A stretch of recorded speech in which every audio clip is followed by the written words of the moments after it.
নমস্কাৰ সুপ্ৰভাত আজি দেওবাৰ অসমীয়া আজি ভাদ মাহৰ 5 তাৰিখ আৰু ইংৰাজী 23 আগষ্ট 2026 নিউমাৰলজিক্যালি যদি চাও আজি বেসিক নাম্বাৰ আছে 5 ডেষ্টিনি নাম্বাৰ আছে 5 আৰু 5 কম্বিনেশন খুব এটা ধুনীয়া কম্বিনেশন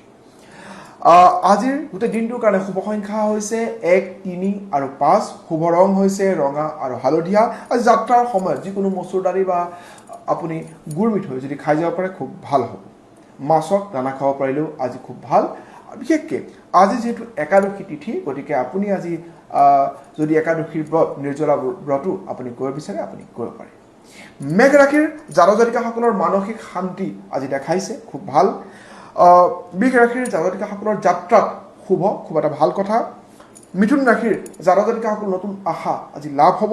কৰ্কট ৰাশিৰ জাতক জাতিকাসকলৰ মানহানিৰ যুগ সিংহ ৰাশিৰ জাতক জাতিকাসকলৰ নতুন কৰ্মলাভ খুব ভাল কন্যা ৰাশিৰ জাতক জাতিকাসকলৰ গৃহ অশান্তি তুলা ৰাশিৰ জাতক জাতিকাসকলৰ ব্যয় বৃদ্ধি চাওক এই গোটেই সময়খিনি যেহেতু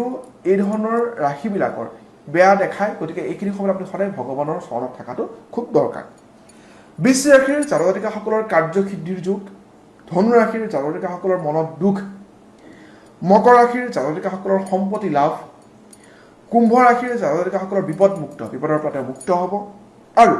মীন ৰাশিৰ জাতক জাতিকাসকলৰ শুভ সংবাদ লাভ কৰিব গোটেই দিনটোৰ কাৰণে যদি আমি উপায় কৰিব বিচাৰো তেনে সূৰ্য প্ৰণাম খুব এটা ভাল তাৰ লগতে গোটেই দিনটোৰ কাৰণে যদি ওচো জেন্টি ৰড কাৰ্ডৰ মাধ্যমেৰে আমি যদি গাইডেন্স কাৰ্ড উলিয়াও গাইডেন্স কাৰ্ড আহিছিলে সেলিব্ৰেশ্যন আজিটো দেওবাৰ পৰিয়ালৰ সকলো সদস্যৰ লগত মিলি পেলাই আপুনি আনন্দ ফূৰ্তি কৰিব পাৰে বাহিৰত ওলাই যাব পাৰে লগতে ঘৰতে আপোনালোকে এটা উৎসৱমুখৰ পৰিৱেশ সৃষ্টি কৰি লগে ভাগে এসাঁজ ভাত খোৱা আপোনাৰ কাৰণে ভাল